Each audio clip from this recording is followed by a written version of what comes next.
রোহিঙ্গাদের নিজ দেশে ফেরত পাঠাতে এশিয়ার নেতাদের এগিয়ে আসার আহ্বান জানিয়েছেন প্রধান উপদেষ্টা ডক্টর মোহাম্মদ ইউনূস। চীনের হাইনানে বুয়াও ফোরামের বার্ষিক সম্মেলনে দেয়া বক্তব্যে এই আহ্বান জানান তিনি। প্রধান উপদেষ্টা বলেন, বিশ্ব দেখেছে বাংলাদেশের মানুষ দুর্নীতির বিরুদ্ধে এক হয়েছে। প্রধান উপদেষ্টা উল্লেখ করেন, বহুপাক্ষিকতার অধীনে বৈশ্বিক শাসন ব্যবস্থা প্রশ্নবিদ্ধ হচ্ছে। ভূ রাজনৈতিক উত্তেজনার সাথে সাথে বৃদ্ধি পাচ্ছে জলবায়ু পরিবর্তন। ডক্টর ইউনূস বলেন, জলবায়ু পরিবর্তনের বিরূপ প্রভাব রোধে অনুদান ভিত্তিক অর্থায়ন চায় বাংলাদেশ। প্রধান উপদেষ্টা বলেন, গত বছরের জুলাই আগস্টে ঐতিহাসিক রূপান্তরের মধ্য দিয়ে যাওয়া বাংলাদেশের প্রতিনিধিত্ব করছেন তিনি। প্রধান উপদেষ্টা বলেন, জনসাধারণের আস্থা পুনরুদ্ধারের জন্য গুরুত্বপূর্ণ সংস্কার শুরু করেছে। নির্বাচন ব্যবস্থা, বিচার বিভাগ, বেসামরিক প্রশাসন এবং আইন প্রয়োগকারী সংস্থাগুলোর সংস্কারের জন্য স্বাধীন কমিশন চালু করা হয়েছে। এই সংস্কারগুলি বাস্তবায়িত হলে জাতির মৌলিক রূপান্তর আনবে। এশিয়ার দেশগুলোর অভিন্ন সমৃদ্ধির দিকে এগিয়ে নিতে সম্মেলনে 4 দফা প্রস্তাব তুলে ধরেছেন প্রধান উপদেষ্টা। পরিবারের সঙ্গে ঈদ করতে ঢাকা ছাড়তে শুরু করেছেন সাধারণ মানুষ।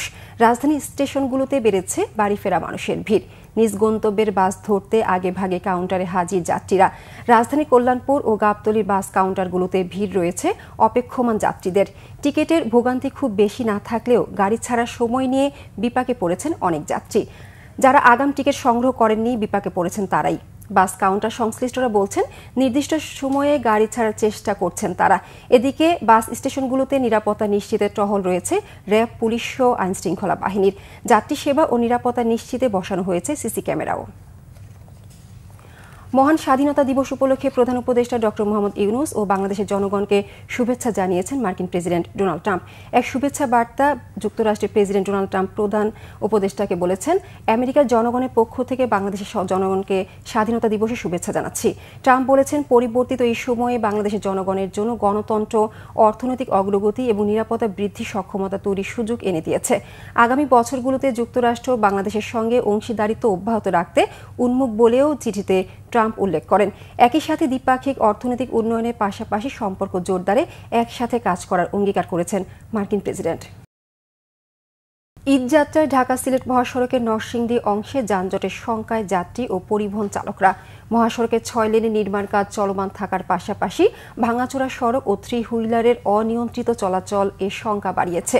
ঈদযাত্রা নির্বিঘ্ন করতে প্রস্তুতি রেখেছে জেলা পুলিশ। নরসিংদী প্রতিনিধি লক্ষণ বর্মনের তথ্য, ছবিতে ডেস্ক রিপোর্ট।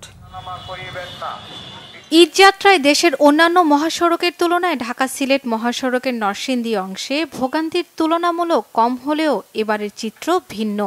সড়কটিতে ছোট বড় খানাখন্দ, 6 লেনের চলমান নির্মাণ কাজ ও অটোরিকশার অনিয়ন্ত্রিত চলাচলে রোজার শুরুতেই কিছুটা বেড়েছে যানজট। মহাসড়কের নরসিংদীর 55.6 কিলোমিটার অংশের মাধবদী, শেখের চর, পাঁচদোনা, সাহেব প্রতাপ, ভোলানগর জেলখানার মোড় সহ বিভিন্ন বাস স্ট্যান্ডে যানজটের ভোগান্তি বেড়েছে। মহাসড়কের উপর অস্থায়ী অবৈধ দোকানপাট, সবজির হাট, যত্রতত্র গাড়ি পার্কিং, অবৈধ 3 হুইলার চলাচল ভোগান্তির কারণ বলছেন পরিবহন চালকরা। মাধবদীতে একটু ছুটছে, এখন পাঁচদোনা আছে, ইটাখোলা আছে, বেলানগরও আছে। এই জায়গাটি ক্লিয়ার থাকলেই আমরা মোটামুটি চালাইতে পারবো। 3 হুইলার তো হাইওয়ে রোডে চলা, এটা হাইকোর্ট থেকে নিষিদ্ধ। তো এটা আমরা চাই যে ওদের রোডে ওরা চলুক। আমাদের গাড়িগুলো যেগুলো বড় গাড়িগুলো আছে, এইসব হাইওয়ে রোডে না উঠাই, ওইসব গাড়ি আমি ভালো মনে করি। সিএনজির জন্য মনে করেন বড় গাড়ি আমরা টানে আছি, ঠিক আছে, হঠাৎ করে বামেতে ডাইনে ঢুকায় দেয়, ঠিক আছে, তাইলে আমাদের অনেক ঝামেলা হয়ে যায়। যানজটের ভিতরে আমাদের পুলিশের সহায়তা দরকার। পুলিশেরা মনে করেন যে যদি ছোট গাড়ির টাইটেল দেয়, তাহলে আমাদের বড় গাড়ি চালায় আমাদের অনেক সুবিধা হবে আর কি। অটো রিক্সা সিএনজি ঝামেলাটা করে বেশি, হ্যাঁ ঝামেলাটা করে, হ্যাঁ এই যে উঠে তারা করে বলতে হয় ঝামেলা করে। ঢাকা সিলেট মহাসড়কে যানজট নিরসন সহ ডাকাতি ও ছিনতাই রোধে নানা পদক্ষেপ নিয়েছে জেলা পুলিশ। মহাসড়কে 3 হুইলার যান চলাচল বন্ধের জন্য মাইকিং সহ ট্রাফিক ব্যবস্থায় আনা হয়েছে পরিবর্তন। আমরা এই ঈদকে নির্বিঘ্ন এবং আনন্দময় করতে পারবো এবং সাধারণ যাত্রী নির্বিঘ্নে তার যাত্রাস্থলে পৌঁছাতে পারে, সেজন্য আমরা সচেষ্ট রয়েছি এবং দিন-রাত 24 ঘন্টা আমরা কাজ করে যাচ্ছি।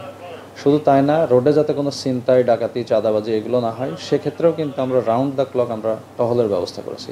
ঢাকা সিলেট মহাসড়কের নরসিংদী অংশের 5টি গুরুত্বপূর্ণ বাস স্ট্যান্ড ও বাজারে যানজট নিরসনে সচেষ্ট police. Bangla vision news desk. চট্টগ্রামের সীতাকুণ্ড উপজেলা কৃষক দলের সাংগঠনিক সম্পাদক নাসির উদ্দিনকে গলা কেটে হত্যা করেছে দুর্বৃত্তরা। স্থানীয়রা জানান, বুধবার ইফতারের পর বাসা থেকে বের হন কৃষক দল নেতা নাসির উদ্দিন।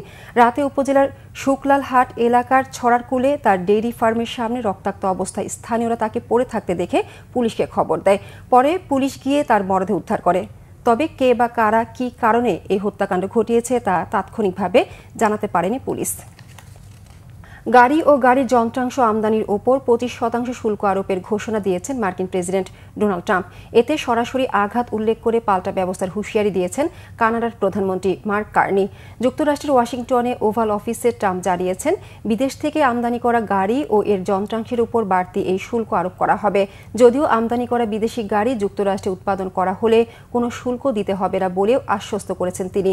বাণিজ্য যুদ্ধের নতুন ঘোষণা কার্যকর হবে আগামী 2 এপ্রিল থেকে। তিনি জানান, আমদানি করা বিদেশি গাড়ির উপর আগে 2.5% হারে শুল্ক আরোপ করা হলেও নতুন সিদ্ধান্ত কার্যকর হলে দিতে হবে 25%।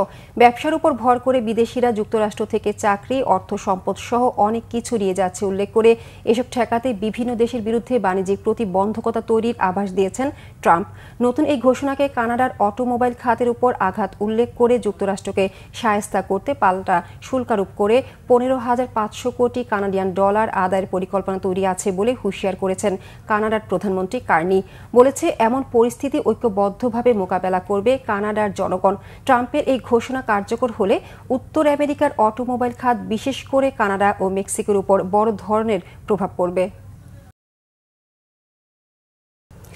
মক্কা, মদিনা, জেরুজালেম সহ বিশ্বের বিভিন্ন শহরে নফল ইবাদতের মাধ্যমে পবিত্র লাইলাতুল কদর পালন করেছেন ধর্মপ্রাণ মুসলিমরা। হাজার মাসের থেকে উত্তম এই রাতে বিশেষ দোয়া করা হয়েছে ফিলিস্তিনের নির্যাতিত মুসলিমদের জন্য। পবিত্রতম নগরী সৌদি আরবের মক্কা ও মদিনায় বুধবার শবে কদরের নামাজ আদায় করেন লাখ লাখ মুসল্লি। এশা ও তারাবি নামাজের সাথে শবে কদরের নামাজ আদায়ের সময় দোয়া আর খুতবায় ফিলিস্তিনের নিপীড়িত জনগোষ্ঠীর জন্য বিশেষ দোয়া করা হয়।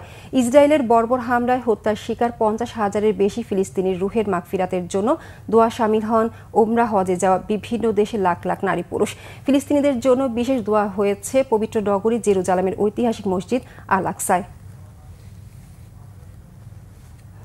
এই ছিল এখনকার মতো। পরের সংবাদ বেলা 12টায় দেখার আমন্ত্রণ রইল। এছাড়া বাংলাভিশন সংবাদ ও সংবাদ সংশ্লিষ্ট অনুষ্ঠান দেখতে ভিজিট করুন www.bbnews24.com ও facebook.com/banglavisionnews এবং সাবস্ক্রাইব করুন youtube.com/banglavisionnews। ধন্যবাদ সবাইকে।